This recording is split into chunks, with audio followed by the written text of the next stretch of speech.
مفتی صاحب ہمارے ملک کے حالات آپ کے سامنے ہیں، کیا ہم ان حالات کو کیا سرسری لیں؟ کیا ہمارے ملک کے حالات سری لنکا کے ہو گئے تو کیا ہوگا؟ وہی ہوگا جو سری لنکا میں ہوا ہے، پبلک نکل کے اپنے حکمرانوں کو کوٹے گی پیٹے گی۔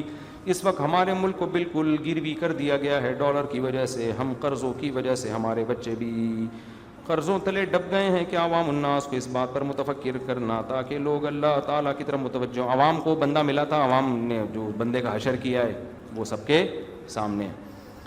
پھر میں کچھ بولوں گا تو پھر مسئلہ خراب ہو جائے گا، پھر ہم تو نہ ادھر کے رہتے ہیں نہ ادھر کے رہتے ہیں۔ عوام کو عادت ہے وہی پرانوں کو۔ اب آپ کو اگر امید ہے زرداری سے کہ وہ آ کے ملک میں بہت زبردست سدھار پیدا کریں گے تو آپ ان کے اتحادی بنیں، ان کو پروموٹ کریں، تو انشاءاللہ ملک میں انقلاب زرداری صاحب کے ذریعے آ جائے گا۔ تو یہ ہمارا قصور نہیں ہے بھائی، یہ جیسا دیس ویسا بیس۔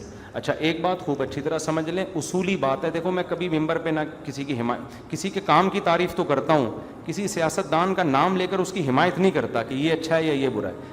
کام اچھا کرے گا تو اس کی میں تعریف کر دیتا ہوں، اس پر لوگ مجھے اعتراض کرتے ہیں۔ حالانکہ حضرت مفتی تقی عثمانی صاحب نے بھی عمران خان کے اچھے کاموں کی تعریف کی ہے، ان کی ٹویٹ موجود ہے۔ عمران خان نے جنرل اسمبلی میں تقریر کی، مفتی تقی صاحب نے بھی تعریف کی ہے۔ انہیں کچھ نہیں کہہ رہے، اچھی بات ہے نہ کہیں، وہ تو بہت بڑے آدمی، ہمیں پتہ نہیں کیا کیا بنا کے پیش کر دیا بعض لوگوں نے۔ تو یہ غلط ہے بھائی، آپ کلپ ہمارے خلاف بنا رہے ہو تو ان کے خلاف بھی بناؤ نا، لیکن آپ کو پتہ ہے ان کے خلاف بناؤ گے تو ایسے جیسے چاند پہ تھوکنا، اپنے ہی منہ پہ آئے گا۔ ہماری تو کوئی اوقات نہیں ہے، تو جو ملتا ہے اٹھ کے ہمارے خلاف کلپ بنانے لگتا ہے۔ تو حضرت مفتی تقی صاحب بھی جو کام عمران خان نے اچھے کیے ہیں اسلامو فوبیا کے بارے میں، مفتی تقی عثمانی صاحب کا ٹویٹ موجود ہے۔ تو آپ غلو نہ کرو، کسی کی مخالفت میں حد سے تجاوز مت کرو، یہ ہم آپ سے کہتے ہیں۔ دوسری اور آخری بات، پھر میں آپ کی شادی کرا رہا ہوں پلیز، بس یہ آخری بات، اس بہانے آپ بھی سن لیں گے نا، شادی کے بعد تو 6 مہینے تک آپ بھی مارکیٹ سے شارٹ ہو جائیں گے۔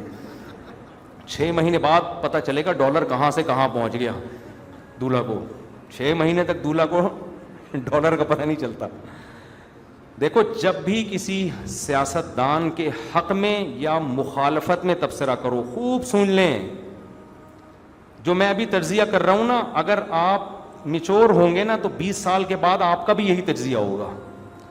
کبھی کسی سیاستدان کی حمایت یا مخالفت صحافیوں کو سن کے نہیں کرو، صحافیوں کو سن کے، صحافیوں میں سب نہیں زیادہ تر پیڈ ہوتے ہیں۔ یقین نہ آئے، ایک صحافی کا 2 مہینے پہلے کا انٹرویو دیکھ لو، 2 مہینے بعد کا دیکھ لو۔ 2 مہینے پہلے وہ جس کو فرشتہ قرار دے رہا ہوگا، 2 مہینے بعد اس کو دجال قرار دے رہا ہوگا۔ یہ یو ٹرن لیتے رہتے ہیں، پلٹتے رہتے ہیں۔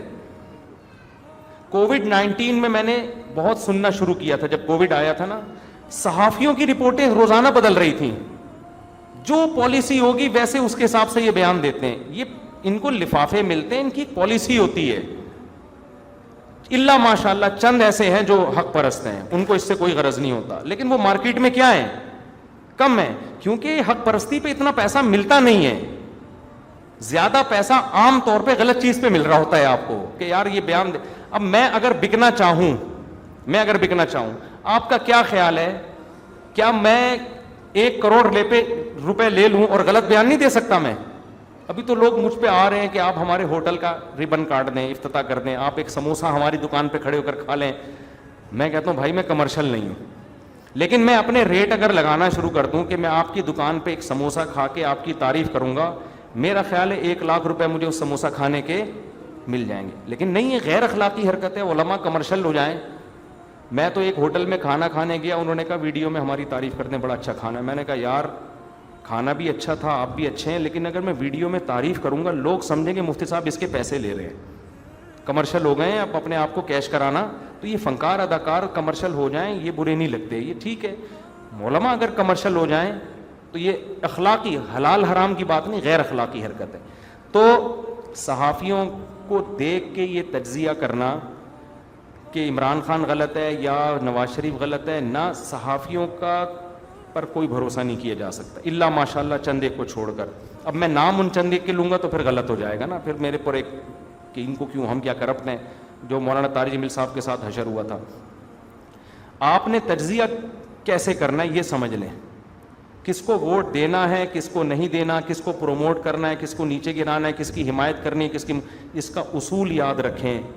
جب بھی کوئی آپ کے پاس خبر آئے کہ ڈالر اوپر چلا گیا فلاں کی وجہ سے, آپ ماہرین سے پوچھیں, جو ماہرین معیشت ہیں. آپ اسٹیٹ بینک میں آپ کا رابطہ ہو سکتا ہے نا, ان سے پوچھیں یار یہ ڈالر کس کی وجہ سے اوپر جا رہا ہے, اس میں مسٹیک کس کی ہے. سمجھ رہے ہیں؟ آپ کو اسٹیٹ بینک میں جو لوگ کام کر رہے ہیں نا وہ بتائیں گے, وہ ماہر معیشت ہوتے ہیں.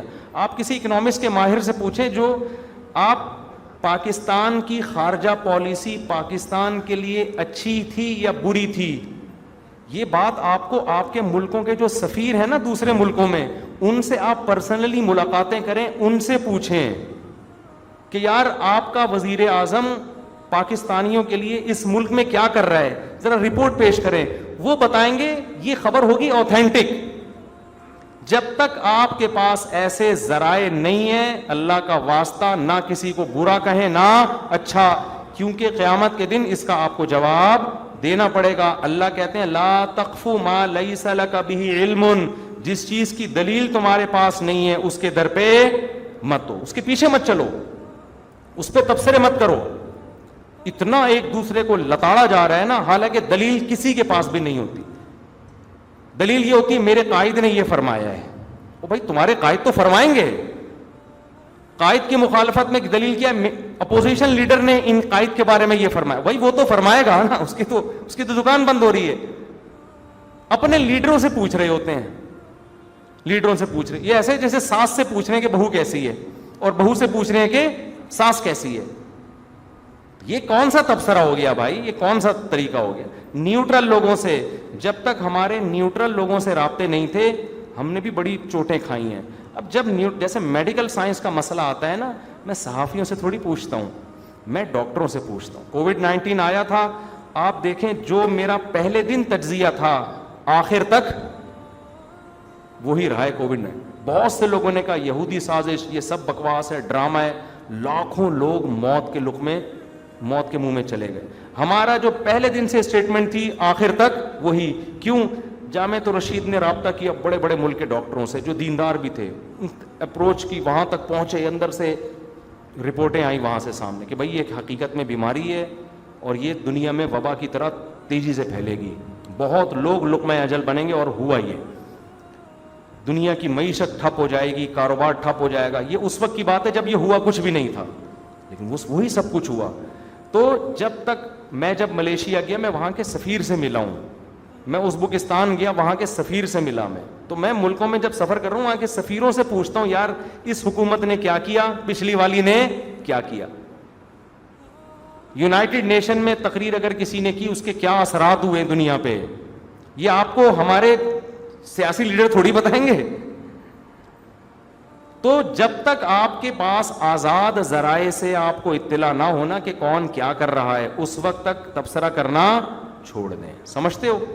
جب آزاد ذرائع سے آپ کی اپنی, آپ کو اگر تجارت کا پتہ کرنا ہے کہ امپورٹ بڑھی ہے ایکسپورٹ بڑھی, آپ جاؤ جو امپورٹ ایکسپورٹ کے تاجر ہیں ان سے پوچھو کہ سابقہ حکومت میں ایکسپورٹ زیادہ تھی یا اس سے پہلے والی حکومت میں ایکسپورٹ زیادہ تھی, وہ بتائیں گے آپ کو. اس سے پہلے آپ چپ رہو, یہ آپ کی صحت کے لیے زیادہ مفید ہے. جو آج کل چپ رہنا آتا نہیں ہے لوگوں کو. باقی یہ ٹوپی ڈرامے والی باتیں ہیں, ختم نبوت کا لفظ یوں پڑھ لیا تو یہ تو بچکانہ حرکتیں, ان کا تو جواب دینے کی بھی ضرورت نہیں ہے. یہی حرکتیں مولویوں سے ہوتی ہیں تو بہت. ابھی ایک مولانا صاحب نے بیان میں کیا کہ دجال کی کرامت ہوگی کہ وہ مردوں کو زندہ کرے گا. حالانکہ دجال کی کرامت تھوڑی ہوگی, مسٹیک ہے نا, بائی مسٹیک. کرامت تو بزرگوں کی ہوتی ہے نا. اب کوئی اس لفظ کو پکڑ کے بیٹھ جائے کہ دجال کو کہہ رہے ہیں کرامت ہوگی, اس کا مطلب دجال کو ولی اللہ بنا دیا. یہ تو گستاخ ہیں, ولی اللہ کے گستاخ ہیں. دجال میں اور ولی میں کوئی فرق نہیں. ہم سے پوچھو کہ ہم کہیں گے بھائی وہ کہنا یہ چاہ رہے تھے کہ عجیب عجیب حرکتیں کرے گا دجال, غلطی سے اس کو کرامت سے تعبیر کر دیا. لیکن کوئی فسادی ہوگا وہ کہے گا ان مولانا صاحب نے دجال کے لیے کرامت کا لفظ استعمال کیا, جس کو یہ نہیں پتا کہ کرامت دجال کی نہیں ہوتی, کرامت ولی اللہ کی ہوتی ہے. وہ قائد کیسے بن سکتا ہے؟ اب کوئی فسادی فساد مچانا چاہے اس جملے کو پکڑے گا کہ نہیں پکڑے گا؟ نہ مچانا چاہو یار, یہ کہنا یہ چاہ رہے تھے کہ محیر العقول کام کرے گا. تو اس کے لیے ورڈ کیا استعمال کر لیا؟ کرامت. تو اگر آپ کی طبیعت میں فساد ہوگا نا, آپ یہی ہوگا کہ گلاس سامنے کیوں رکھا ہے. بیگم سے آپ نے کہا بیگم گلاس سامنے کیوں رکھا ہے, وہ کہے گی آپ کو نظر کیوں نہیں آیا جو ٹھوکر مارنے سے پہلے. تو فساد ہوگا تو پھر لڑتے رہو بیٹھ کے. کیا خیال ہے؟ تو یہی سیاستدان ایک دوسرے کے کیڑے نکال رہے ہوتے ہیں بیٹھ کے. اچھا بھائی کہاں سے کہاں بات چلے گی یار, اب بہت